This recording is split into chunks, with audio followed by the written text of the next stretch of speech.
Okay. Deməli, fondlar nədir? Bu fondların nə önəmi var? Əsas fondlarımızın bir neçə növləri var. O fondların növlərini sizə salmağa çalışacağım.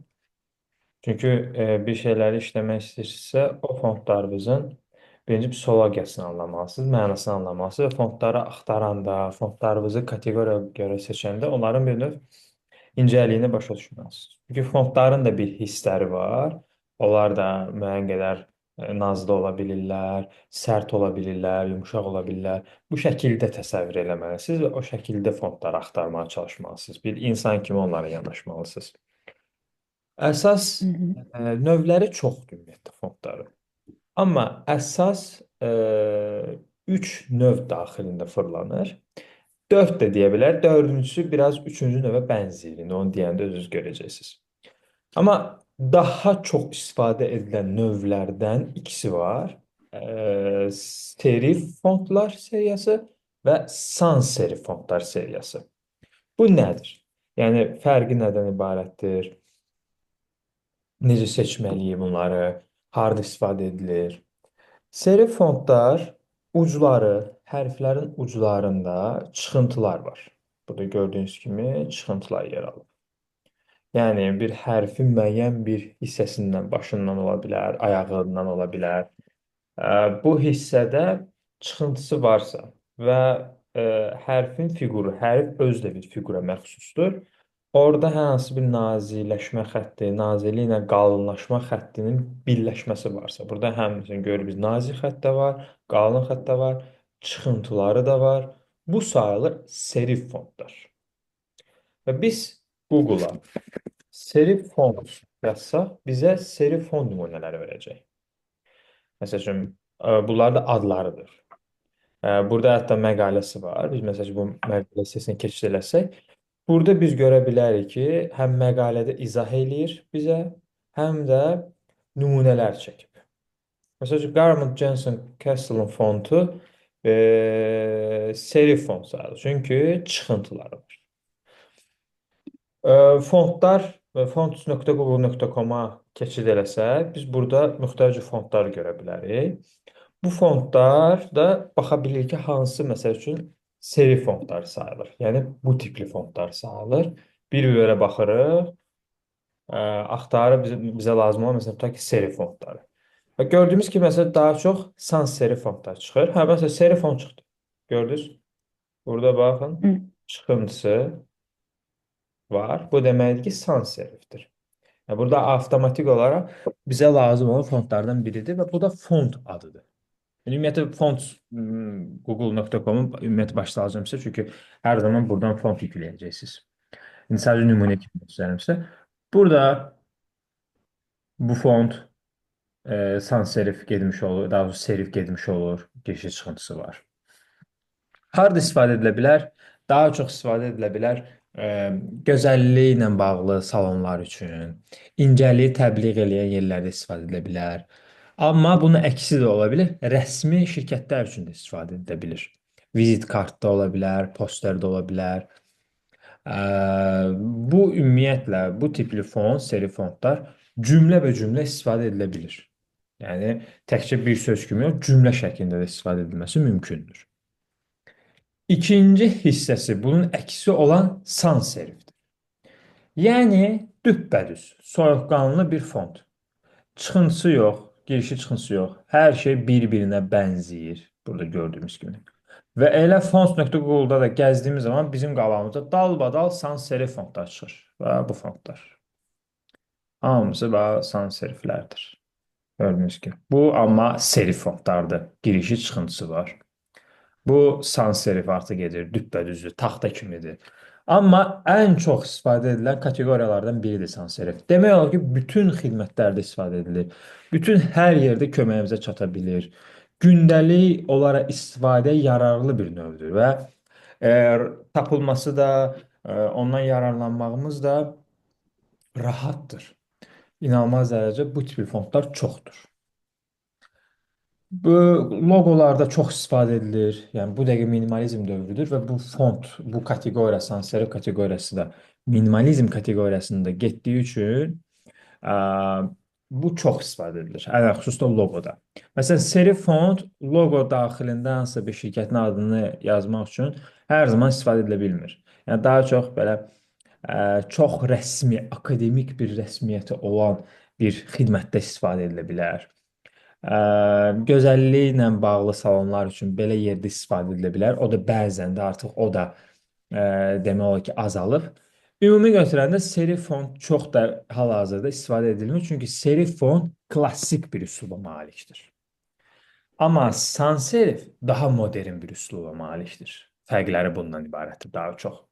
Və ona görə biz fontumuzu seçəndə daha çox modern tərəfdən seçməyə çalışmalıyıq və ona uyğun biz hazırlamalıyıq kateqoriyamızı, xidmətimizi.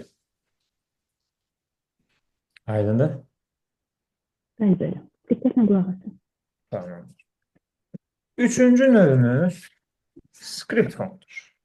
Burada hal-hazırda görürük ki, script fontumuzun necə oynaq olması var. Yəni necə daha biraz həm əl yazmalı bir fontdur əslində, amma oynaqlığı da var yəni. Bu tərs fontların burada da gördüyünüz kimi daha çox əl yazmaya doğru gedir. Bu tipli fontlar daha çox istifadə edilir, belə deyəlim sizə, romantik və zərifliyi bildirən ərəfələrdə daha çox istifadə edilir. Şəxsi, emosional və biraz bədii bir hisslər yaratmaq üçün istifadə edilə bilir. Gördüyünüz kimi hamısı bu şəkildə gedir. Zəriflik və kreativlik hissi verir. İstifadə sahələri isə daha çox olacaq dəvətnamələr, toylarla bağlı. Loqoların brendləşməsində də olacaq. Amma hansı tip loqo kateqoriyalarında yenə incəlik, zəriflik bildirən kateqoriyada olmuş olacaq. Posterlərdə istifadə edilə bilər, amma posterlərdə istifadə edilən zaman bu daha çox bir söz daxilində olacaq. Necə? Məsəl üçün, biz social media posterdə var. Və bu poster ayrı bir temadır. Buradan indi çıxmadı, amma belə hissəsini göstərim sizə. Məsəl üçün, baxın, bu burada, görürsünüz? Script fontdur. Bir-iki dənə sözdə yazılır ancaq. Script font ancaq bir-iki sözdə istifadə edilir. Altdakılar da görürsünüz ki, sans serifdir. Sadə. Sans serif tipli fontdur.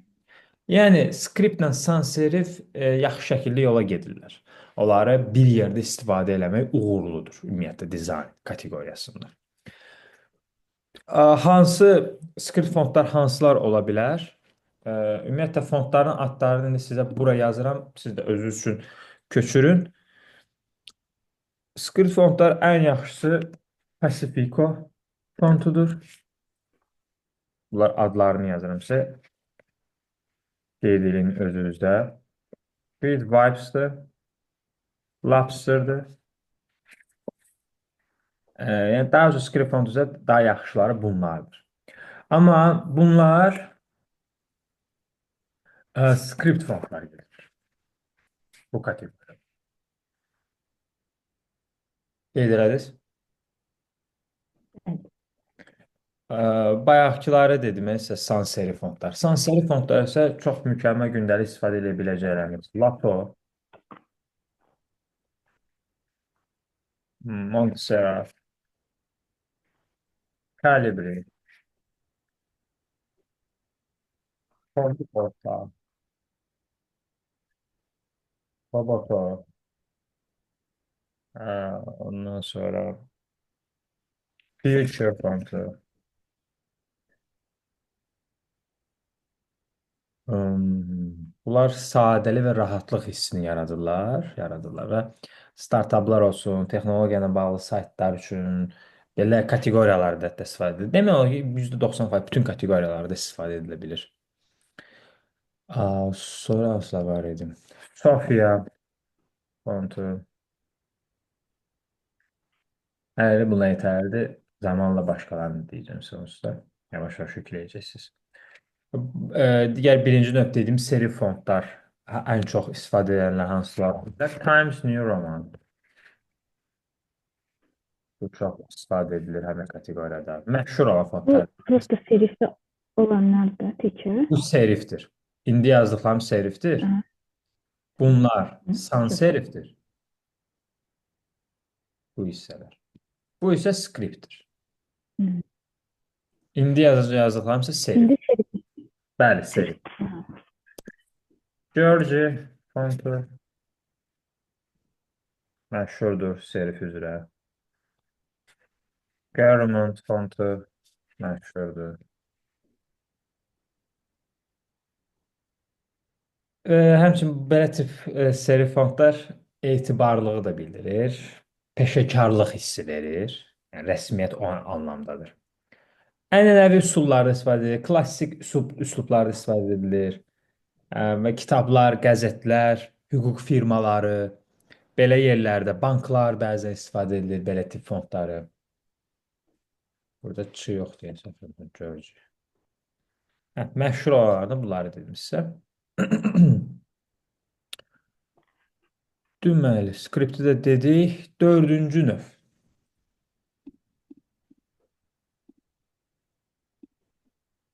Dördüncü növ display fondlar. Növləri çoxdur. Hamısı daha doğrusu 5 dənə əsas növdür.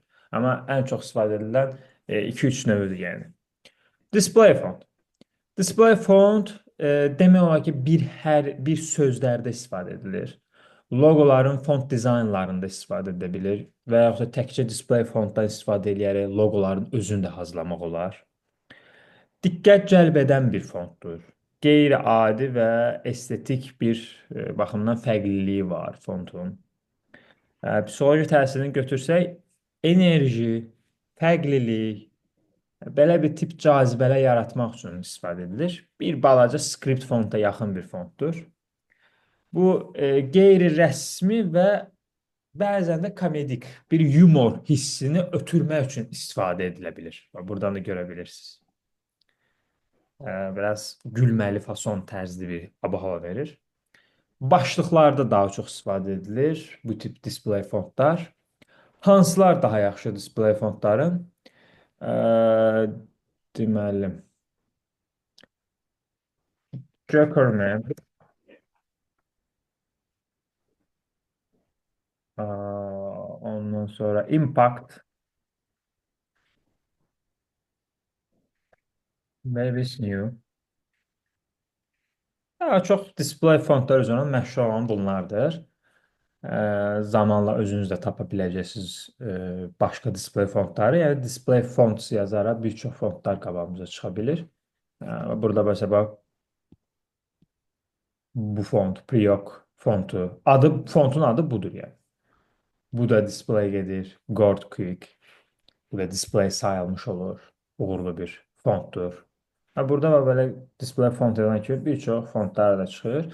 Bəs bunlar çox məşhur deyirlər də, amma təbii ki, sizin idealınıza uyğun gələ bilirsə, istifadə eləməniz mümkündür və çox da maraqlı ola bilər.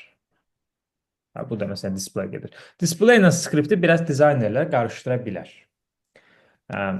Bir incə xətt var orada ki, necə fərqləndirə bilərsiniz? Skript zərifli və kreativlik hissini ötürmək kimi,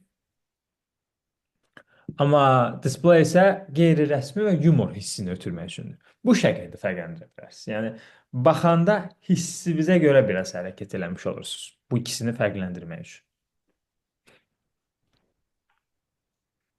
Axırıncı 5-ci növümüz monospace fontlarıdır. Monospace fontlar biraz belə çox taxta kimidir və kodlaşdırma ab-havası verən, yəni proqramlaşdırmada istifadə edilmək, yəni kodlaşdırma, texniki sənətlər, retro dizaynlarda, belə bir yerlərdə daha çox istifadə edilir monospace fontlar. Analitik düşüncəni bildirən bir psixologiyası var. Texniki və rasional bir hiss yaratmaq üçündür. Monospace fontda, yəni hər kateqoriyada istifadə edilir. Daha çox texnologiya kateqoriyasında, analitika tərəflərdə daha çox istifadə edə biləcəksiniz. Proqramlaşdırma ilə bağlı olan xidmətlərinizi hazırlayanda, avtomatik baxın, monospace-ə doğru meyillənsəz, həm vaxta qənaət edəcəksiniz, həm də ki, ideya baxımından da daha kreativ bir şey çıxaracaqsınız font dizaynı anlamında. Ə, bunun monospace-lərin məşhur olanları hansılardır? Deməli, Courier, Lupin, Consolos, bu font məşhurdur. Hələ bu azdır, yəni məşhur olan bunlardan. Hələ bu ikisi bəsdir.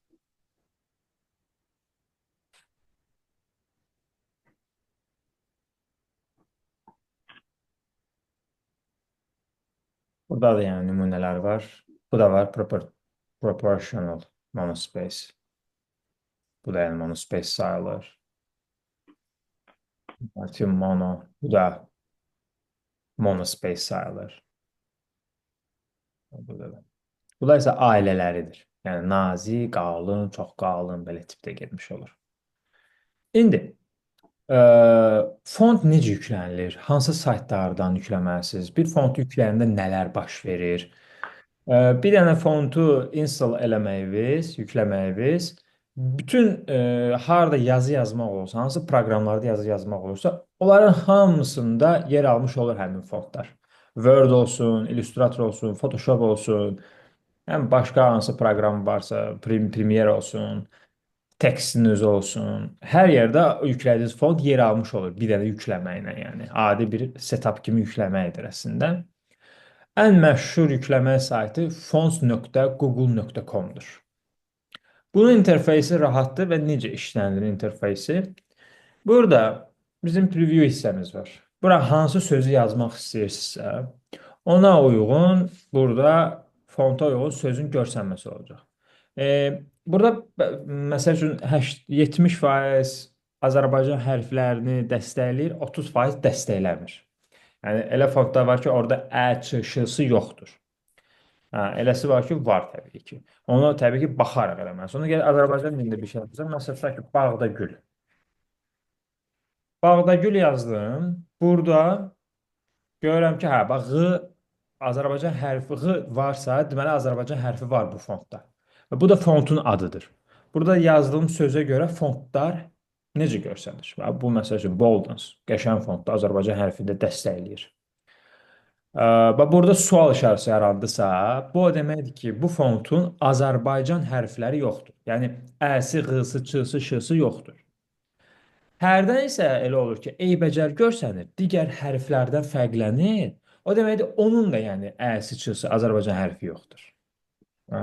Bu da yoxdur. Bu birlərində var, həm də normal görsənir. Hərdə onun əyri-üyü görsənir. Onu da bilin ki, Azərbaycan hərfi olmayacaq. Onu seçmək olur da. Hə, məsəl üçün. Belə yükləmək istəyirik, tutaq ki. Ha, bunu yükləmək istəyirik. Boldens, adı Boldensdur. Buna klikləyirik, belə bir səhifə çıxır. Burada da baxa bilirsiniz ki, digər nümunə olaraq necə görsəlir filan. Və burada get font var. Get fonta basanda səbətə düşür. Yəni, səbətə bizə fikir də verməyə ehtiyac yoxdur. Səbət budur. Burada don't L var. Buna basırıq və yükləndi. Zip olaraq yüklənir. Zip papkasını açırıq. Zip papkası açıldı və Barley font. Və burada da baxın, bunlar yükləyəcəyimiz, install edəcəyimiz həmin Barley fontlarıdır.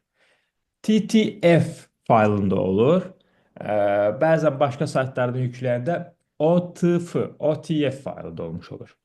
Necə bunları seçə bilərsiniz? Bu ikonlara baxarıq. Hər ikonu varsa burada, bu o deməkdir ki, bu fontu install etməlisiniz. Başqa heç nə eləməməlisiniz. Və bunları belə bir-bir başlayırsınız yükləməyə. Üstünə 2 dəfə kliklədiyim zaman bu şəkildə font açılır. Fontu yüklə ya da install burada artıq nə yazılacaqsa ona klikləyirsiniz və fontunuz başlanılır doğrulanmağı yükləmə və yükləndi. Hardan bilirəm yüklənməyini? Adına baxıram, Barlov. Gəlirəm Illustratora.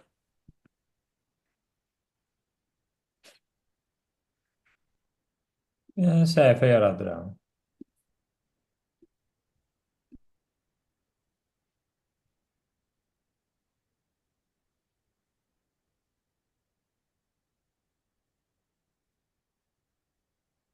Bəzən çatmırdı.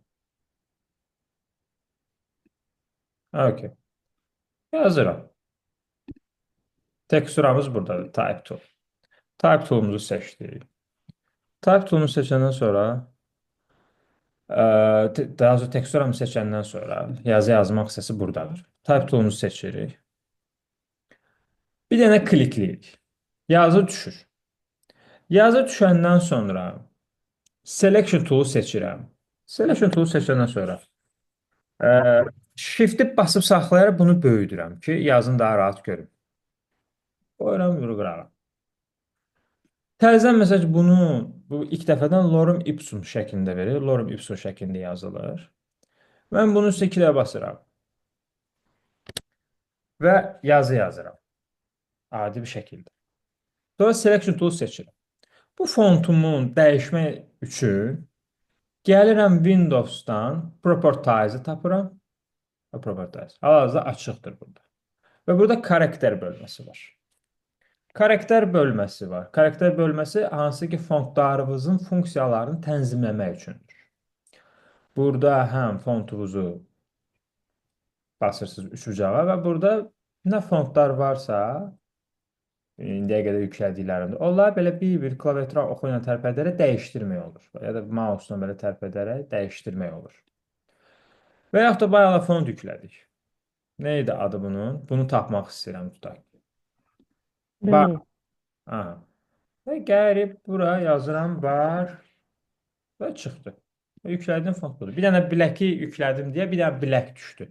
Burada amma orada çoxdur. Onları yükləsəm burada yer almış olacaq. Bunlar isə ailəsidir. Yəni qalın, nazi, əyri, üyrü bu şəkildə olanlar. Bunlar font family sayılmış olur.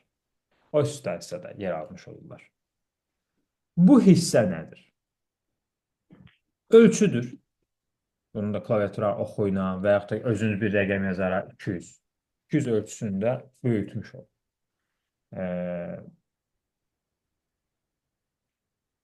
Ondan sonra bu istədiyiniz kimi rəqəm yaza bilərsiniz. Və yaxud da buradan oxlarla böyüdə bilərsiniz və yaxud da bu qıraqlardan saxlayıb öz ölçüsünü böyüdə bilərsiniz. Ona uyğun özü rəqəm dəyişmiş olur. Bu nədir? Sətirlər arasındakı məsafə üçündür. Necə yəni? Gəlirəm, tıklayıram mouse'u bura. Bir də enter basıram, sətir yaranır, bir dənə də sətirdə yazıram. Selection tool'u seçirəm. Bu sətir arasındakı məsafədir. Baxın. Sətirlər arasındakı məsafəni tənzimləmək üçündür. Bu şəkildə. Bu avtoda qalır. Bu sadəcə sıxlaşdırılmadır. Buna dəymirik. Amma bu isə hərflər arasındakı enidir. Hərflər arasındakı məsafədir. Hərflər arasındakı məsafəni genişləndirir. Bu şəkildə. Və yaxud da yazırıq 300. 300 dərəcədə hərflər arasındakı məsafə genişləndi. Standartda 0 olur. Burada 3 düyməmiz var bizim. 3 düyməmizə kliklədiyimiz zaman bunlarla tanış olduq. Burayla tanış olduq. Bu hissə ilə tanış oluruq. Bu nədir? Hündürlük. Hərflər arasındakı hündürlüyü genişləndirmək üçün. Bunları da düzəldəndə sonra avtomatik olaraq özü olduğu kimi qalır. Təzədən onun sonra elə olur ki, məsələn, bunu eləmişsiniz bir dəfə 200, sonra gəlib yazı yazanda görürsünüz ki, hündür çıxır da hərflər. Baxmalısınız, görməlisiniz ki, nəyi dəyişdirmişdiniz. Amma təzədən əvvəlki vəziyyətə qaytarmaq üçün həmin stabil rəqəmi yazmalısınız. Bu isə hərflər arasındakı n-dir. Məsələn, 300 yazsam, n tərəfdən genişlənir. Görürsünüz, hərflərin n-ni. Ctrl-Z eləyəndə dala qayıdır. Bu isə sadəcə istiqamətdir. Yəni, yazdığınız cümlənin, sözün hansı istiqamətdə dayanmasını tərpətmək üçündür. Bu isə hərflər arasındakı bucaqdır. Belə bucaqları dəyişdirmək olur. Hərflərin bucaqlarını. İstəsəz deyirsiniz ki, məsəl üçün, mən istəmirəm bütün cümlənin bucaqları dəyişsin, ancaq tutaq ki, bir dənə baş hərfin bucağı dəyişsin, onda gəlirsiniz teksturaya. Məsəl üçün, bir də seçirsiniz s-nı, basıb saxlayaraq mouse'u, bir dənə s-nı seçirik, gəlir üç bucağa basırıq, üç düyməyə basırıq və bucağı dəyişirik. Ancaq s hərfin bucağı dəyişəcək. Çünki onu seçmişəm. Və teksturanı seçmək mənfi ilə də tərsinə dönür. Teksturanı seçmək filan ancaq type tool-landır. Burada da görsəlim type tool. Burada təzədən selection tool seçirəm. Burada mənim üç düymə basandan sonra bu funksiyalarım var. Bu funksiyalar nədir? Baxın, indi hal-hazırda hərflərim balacadır hamısı. Bu iki dənə TT Caps Lock rolunu oynayır. Üstünə bir dəfə kliklədiyim zaman bütün balaca hərflər böyük hərflərə çevrilmiş olur. Təzədən bir də basanda olduğu kimi qayıdır. Bu düyməyə klikləmiş vəziyyətdə olsa, siz Caps Lock-unuz bağlı olsa belə həmişə böyük yazacaqsınız. Ona görə o karakter bölməsindəki funksiyalara hər zaman diqqət eləməlisiniz. Burada biri böyük, biri balaca var. Small Caps kimidir yəni. O da biraz bənzəyir. O biraz All Caps'un biraz balaca versiyasıdır. Bu T1 bucağı yaratmaq üçündür. Çox istifadə edilmir.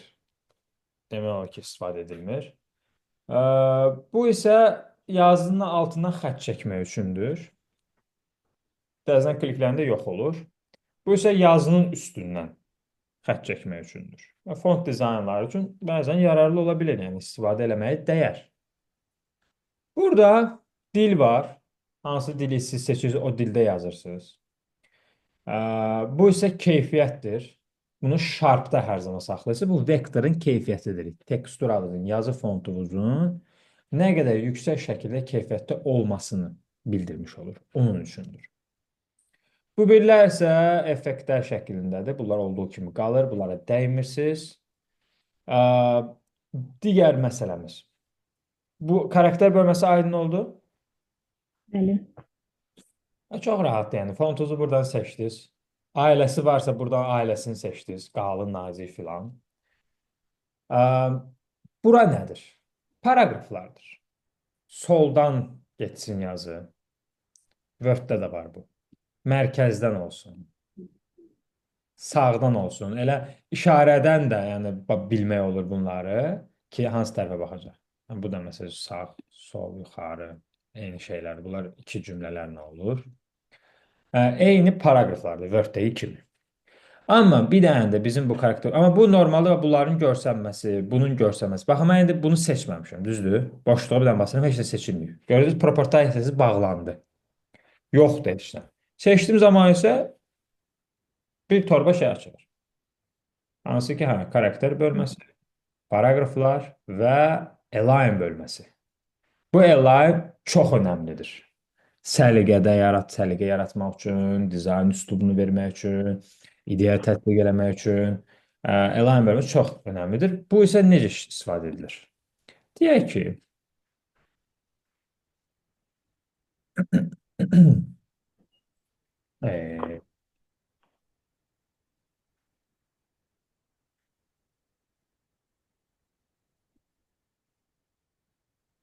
məsələn, logo yazdım. Deyək ki, bir dənə də belə bir logo hazırlamışam. Belə təsəvvür edin. Bu buradadır, bu da buradadır.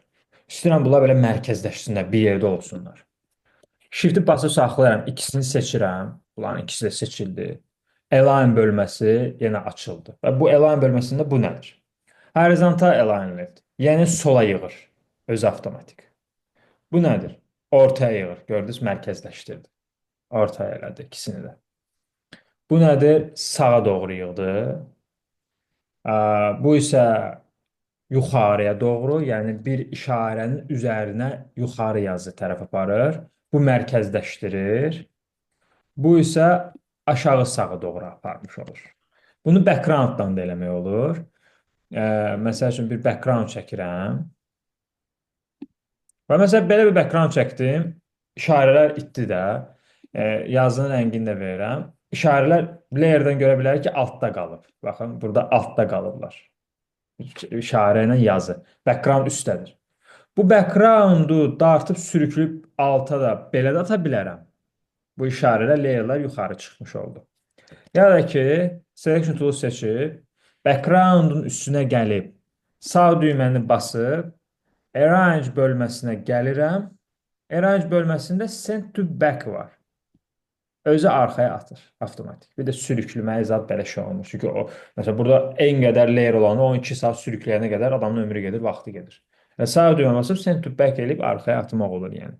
İngilis dili biliyor oldu, yetərli olmuş olur, yəni, illüstratoru rahat işləmək üçün. Burada indi baxın, bu ikisini seçirəm. Sağ düyməni basıb qruplaşdırıram. Qruplaşdılar. Seçəndə üzü bir yerdə seçilmiş oldular. İndi bax bu yuxarıdadır da. Mən istəyirəm amma burada background'un tam mərkəzində olsun. Nə edirəm? Bir də align seçirəm qruplaşdırdığımı.